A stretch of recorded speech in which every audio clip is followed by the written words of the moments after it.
Hey, welcome back to Unclip. Again, overdue for an update, but at least this time I've got the nudge of moving to another park. We've only been in this place for not quite 3 weeks, actually. This is Glen Air in Hoodsport.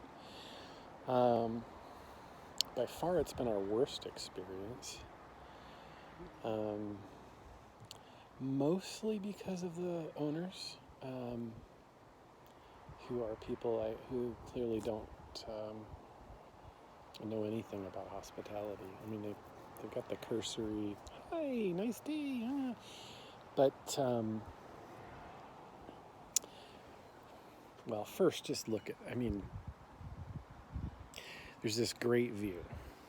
I'll give you that, and it's a really nice facility. The buildings are really nice. Where you're not in your RV, so that's the view in the buildings. You can't really see it very well on this camera, but there's water right there. So we have ocean view, partial, kind of filtered. But from where I'm sitting and working all day, I mean, I could see the water all the time. Time-wise, got to catch everybody up. Still in the pandemic. It's September. Almost out of battery. It's near the end of September, 2020.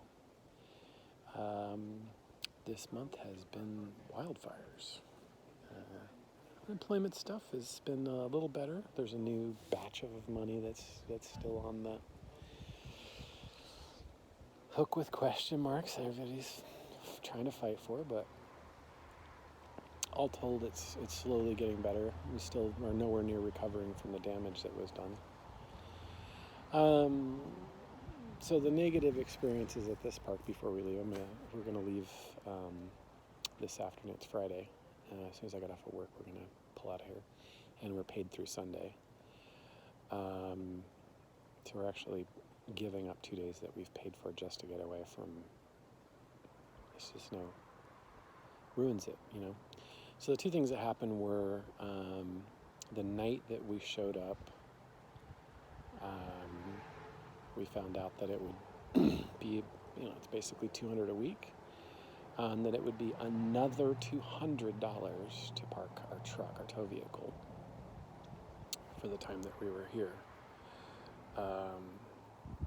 So we just didn't do that. We said, okay, well, we won't park it here then. But then we put our trailer in the spot here and parked our. I don't want to show you that yet because I got to show you the other thing. But I parked the truck here in this space next to us, which figures in the other problems too. And that, I don't know if you'll be able to see it down there, but that's called a dog run. It looks like it goes somewhere, but it actually doesn't. There's a bench there and some bark, basically. And you can sit and watch your dog poop. There's no place to let your dog run. It's very misleading. On the map, it looks like a really fancy, like, we love dogs. They fucking hate dogs. Let me just tell you that.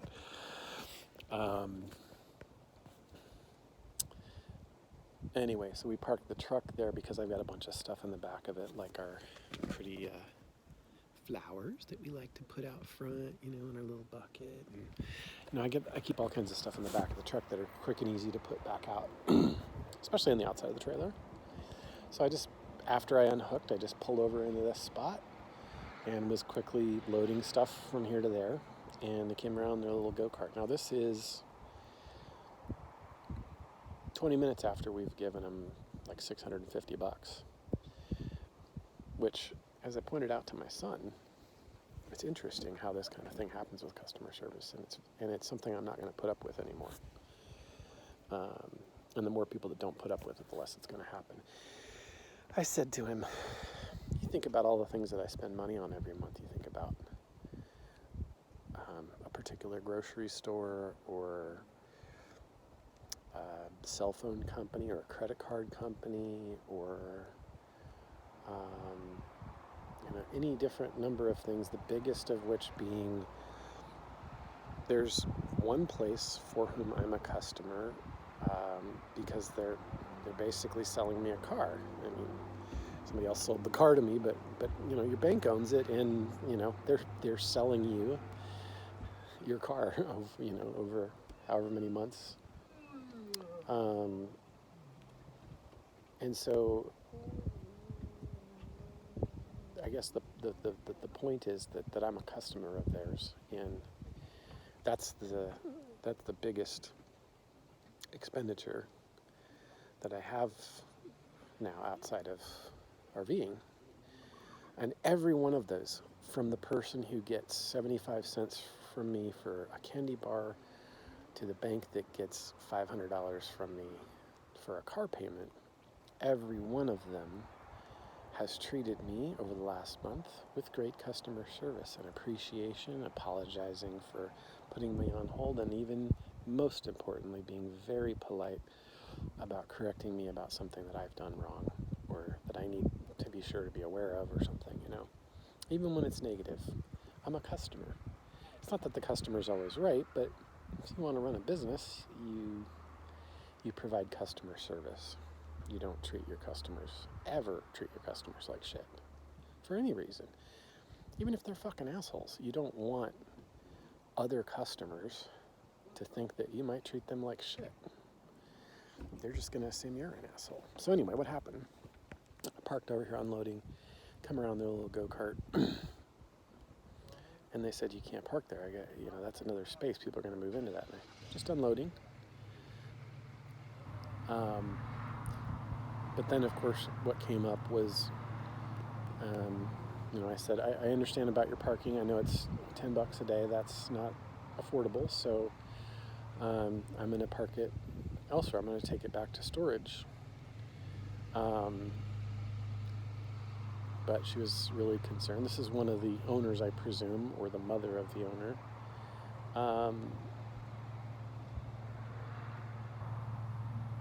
So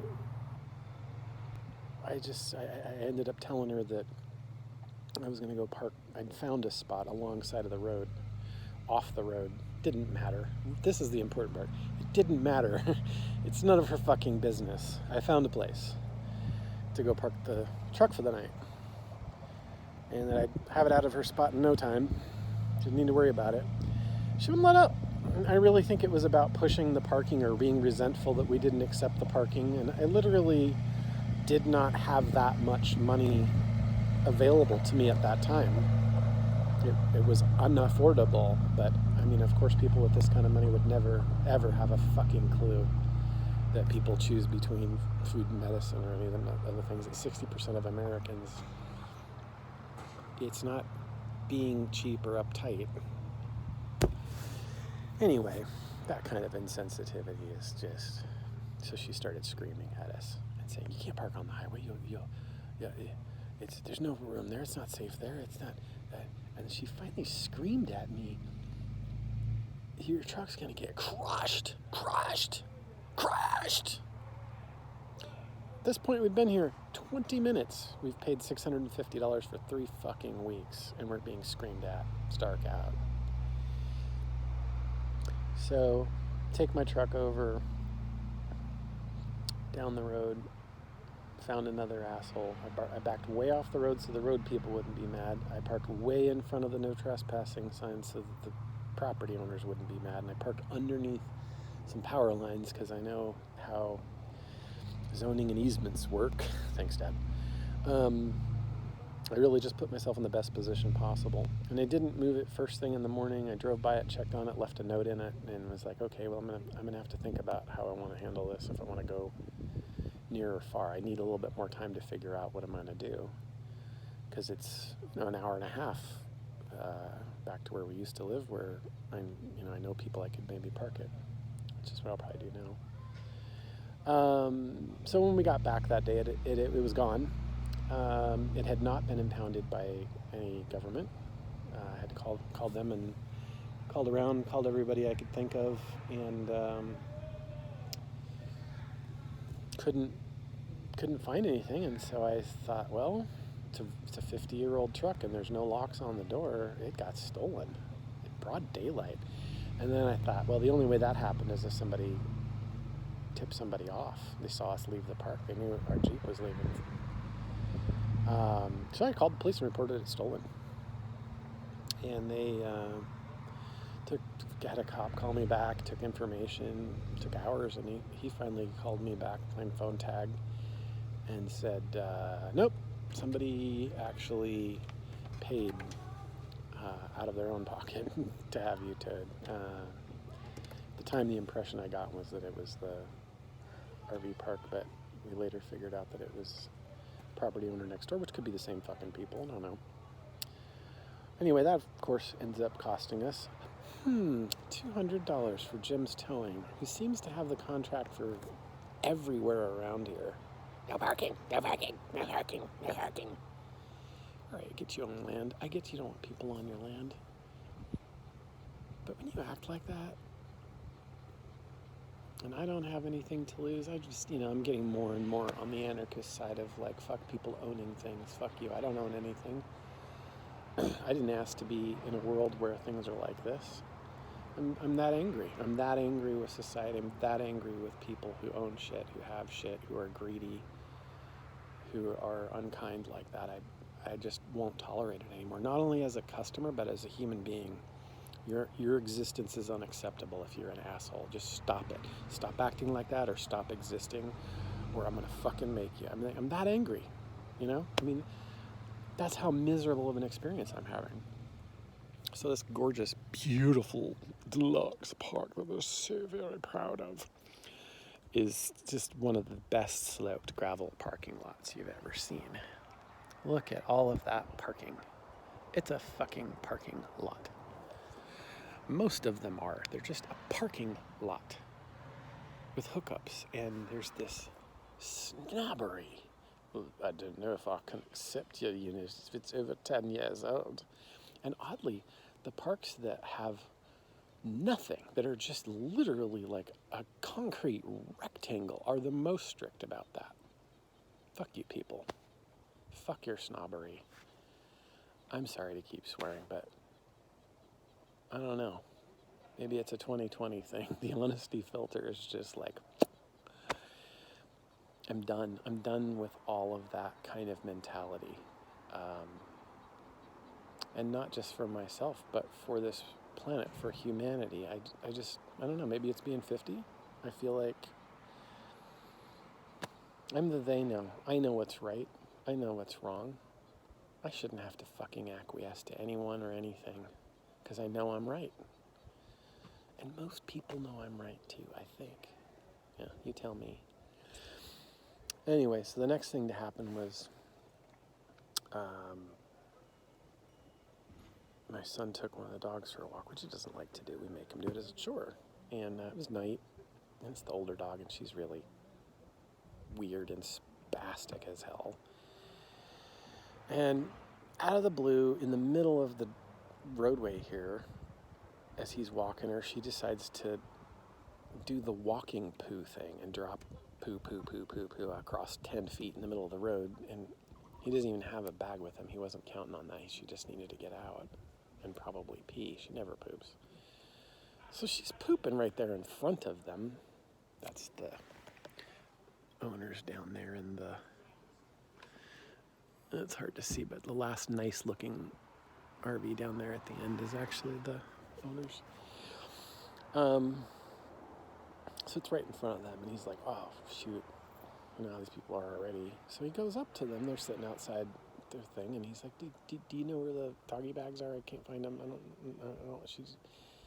And they're like, I don't know. They were like bothered by it, and then said something to the effect of, well, you need to clean that shit up. You need to clean your dog's shit up.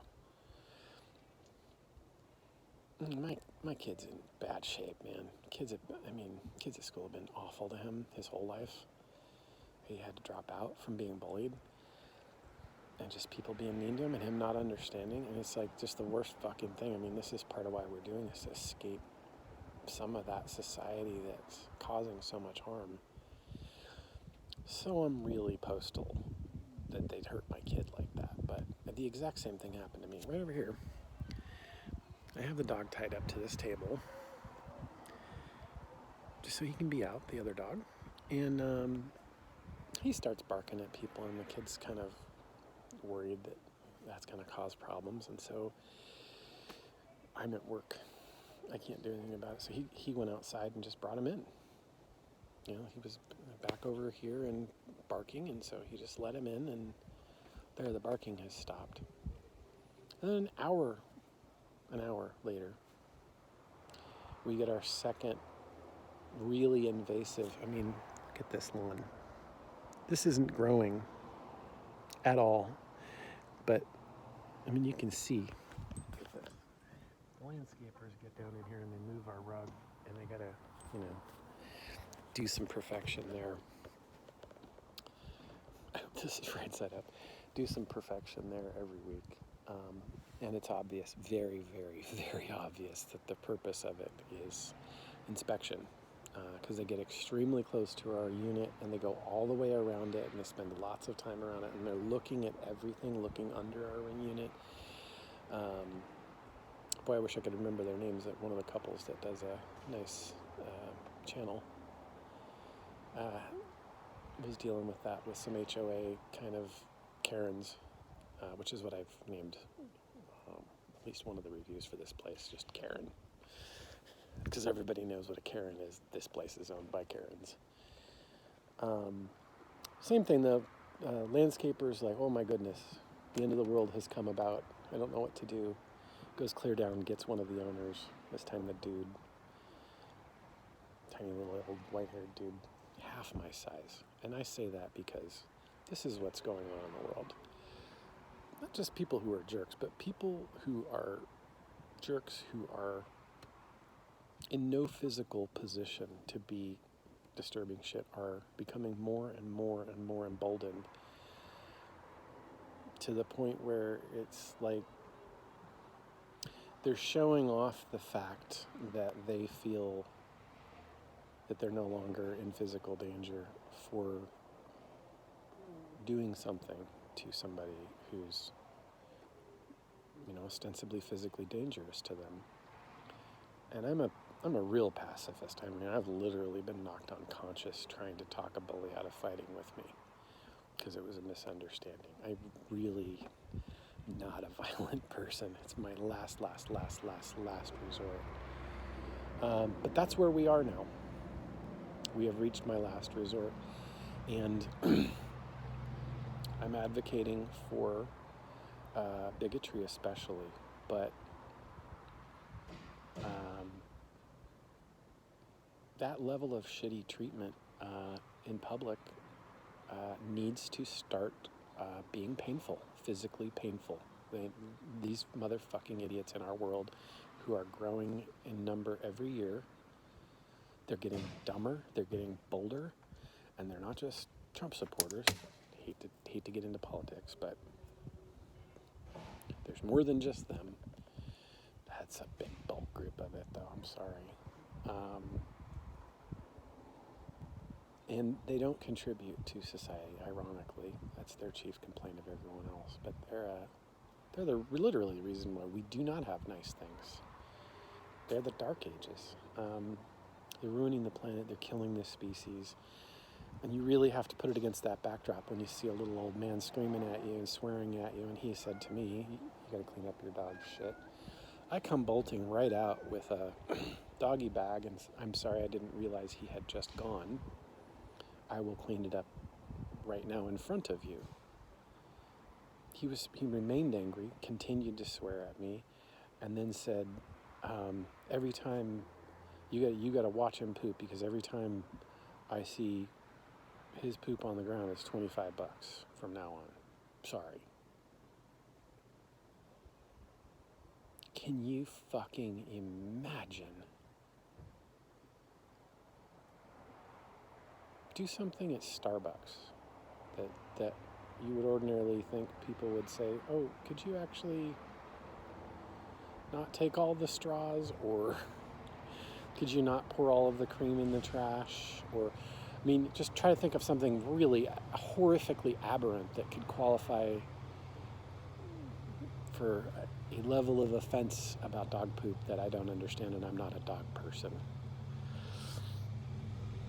And imagine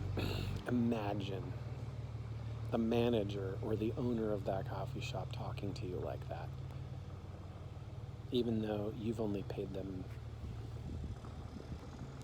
$4 for a mocha. You give these people $650 and they talk to you like that? No. No. And look at this. You gotta be fucking kidding me. Be prideful about that. I'm sorry. I mean, that lawn's nice. Sure, no dogs are allowed there. But come on, this is moss and fucking hay. And they're weed whacking it every fucking day. And he pooped right on the edge of that spot. What are we gonna do if somebody comes here and they saw poop here? What will we do? So I told my son, what would we do? Because I grew up working in hospitality, as I said in one of my reviews. I was a ski instructor. I worked in hotels, gift shop. Stupid old tourists doing stupid shit every day. Fucking annoying. But I knew what hospitality was, and you would never know that I was annoyed with you as a tourist. You would never know. You would always be met with a smile and a greeting and a kind... I would hesitate to even say correction. You wouldn't know I was correcting you if you were my customer. And I'd still be defending the property rights of the hotel I was working for. Aren't those power lines just beautiful? Oh yeah, this is at every spot. A little pole there, and then street lights. So yeah, it's kind of like it's an expensive Walmart parking lot. We should be so proud. If you look at the place from the front, you can see it's called a resort, but it is. It's just got a really big parking lot out back, and if that's all it was, if you just parked your car here while you're staying at the motel. Bathrooms are lovely. But man, you're smoking crack if you think this is good. But I guess they all are. I don't know. I guess we don't have good enough standards. But anyway, we were here for 3 weeks. Next place has so far been a delight. Exactly what I'm talking about. The person running it did exactly what we're doing. They went full-time, she said, 3 years ago. And then last year ran into an opportunity just like we have found a work camper opportunity recently that we're looking into, where somebody just says, hey, stay over the winter and free park stay. It'd be a good way to give us some goose financially and upgrade this. Same thing, and then she did this over the winter thing that we might do. And just fell in love with the work. Getting to be the host is, as I said in one of my reviews, a wonderful thing. If you don't get that, if that's not why you're doing it, don't do it. Hire somebody like this lady. I mean, maybe the owners of that park are assholes too, and they're like, you know what, we're assholes. Assholes shouldn't deal with the public.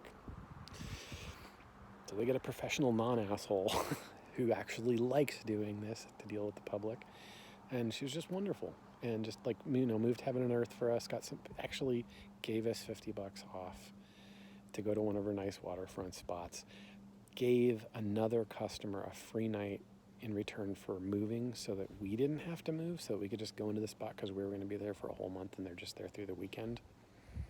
So she comped them something just to make our stay nice, because that's the joy of her job. That's the juice that she gets back, is that she knows that we're going to have this positive experience because of her efforts. And that feels good.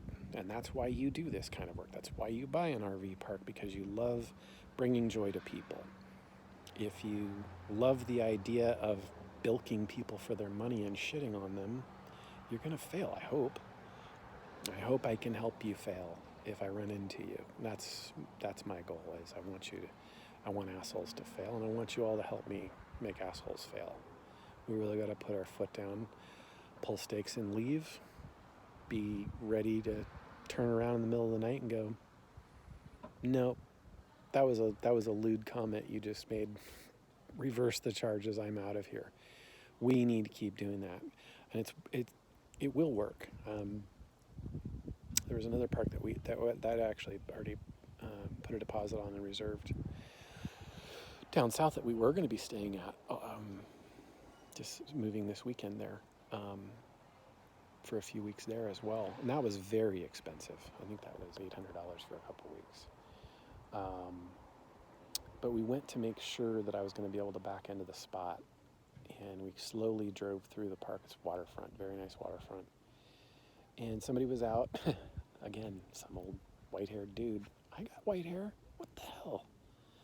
And they talked to me like I'm a teenager. They literally, these people talk to my teenager exactly like they talk to me. I'm fucking 50, he's 17. The fuck country are you assholes from?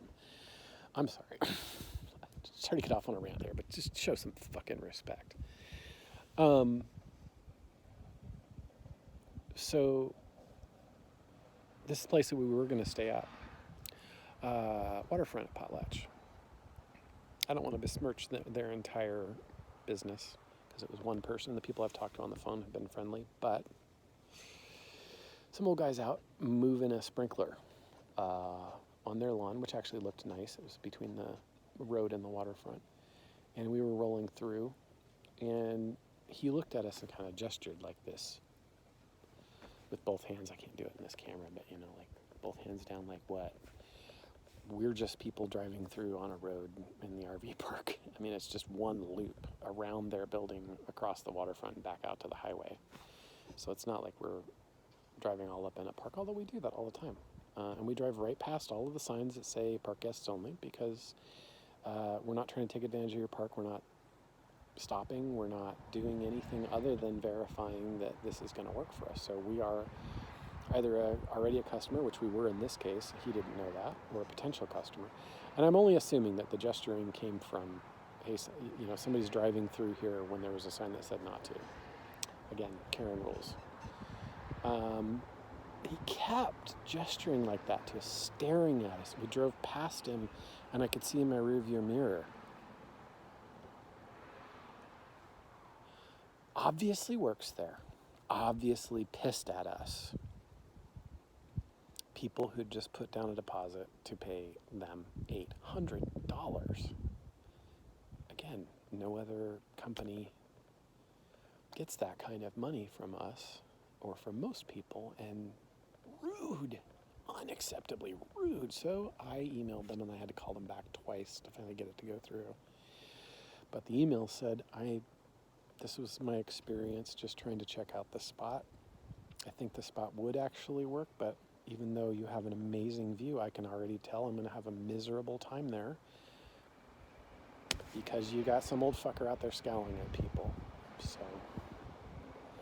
you're not getting my money. We drove by today. It's still summer, and this shitty place is still packed. But that place, maybe that's happened more than a couple of times because it's fucking empty now. And I like to see that. And I know that's bitter and angry and everything, but I think, again, one way or another, assholes need to feel pain when they're assholes. And we all have to band together and make sure they do. And the easiest way to do that, especially if you're not violent, is with money. Take away their business. Do reviews. Give honest bad reviews. Make sure to give good reviews where applicable too. Something else I was teaching my son is, somebody's probably going to read my reviews on this and be like, what a jerk.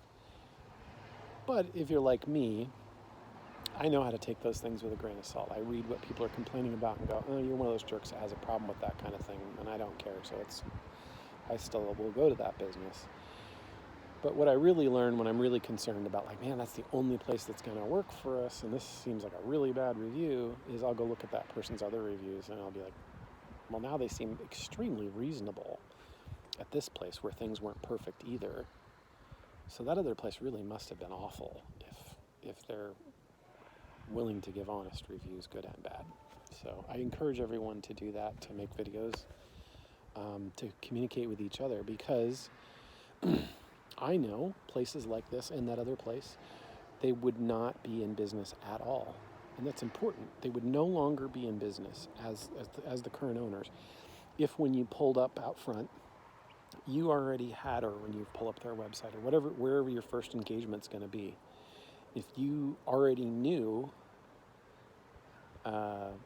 everything I've told you and things that other people have said. Other people have given the same review of this place, so I feel better. If you already knew that, you'd be like, let's not chance it. That sounds miserable. We don't have a dog, but who knows what we're going to piss off, you know? So just keep moving on. These people would have gone under, they would have declared bankruptcy, would have lost their beautiful fucking rig, and they'd go back to their fucking apartment in Spokane or something. God knows where they're from. Not from here, I don't think. They are fucking A, man. There are a lot of fucking assholes out here, but anyway, somebody else would own this. And eventually the bank would actually say, gee, you know, if your business is a hospitality customer service based business, we've learned financially over decades that if you're an asshole, we're gonna take a huge financial hit. This is a tremendous risk. In fact, it's an unacceptable risk if you're an asshole, literally. If you're a hospitality business and you're just intrinsically a fucking jerk, the bank's gonna get screwed too. So the banks need to get in on this. If we can help by putting this financial strain on people who do not know how to behave, then the banks are going to say, I'm not going to lend you $2 million for this, to purchase this resort, unless I see evidence of you having, a solid, decent amount of experience in a business where you've had to be nice to people that you didn't want to be nice to. You have to have proven on paper that you've done that. Like I can show all the different kinds of assholes I've had to successfully put up. I've been able to feed myself in the process of selling this to these kind of people. Ergo, I must not be a complete jerk all the time, or I would not have eaten. We need to start doing that. We gotta stop being so fucking polite. Unless we're RV park owners or hotel owners or any other kind of business owner. We have customers. Be nice to your customers. That doesn't mean the customer's always right. I've never believed in that. But abusing that power of I've already got your money and you can't do anything about it. Boy, that's a situation I'm always going to do something about. That really has to get called out because it's theft. I blew $650 on a miserable experience, and I got to flush my shit a couple of times. Yay. Anyway, I only wanted to do a 10-minute video, and this has been a half an hour, and I'm really looking forward to doing one at the next place with a beautiful view and nice people, and we're there. We've paid for a month. We'll see how long we're there, and hopefully with greater peace, you'll see more of me on here. So thanks to all 2 of you for tuning in. Take it easy.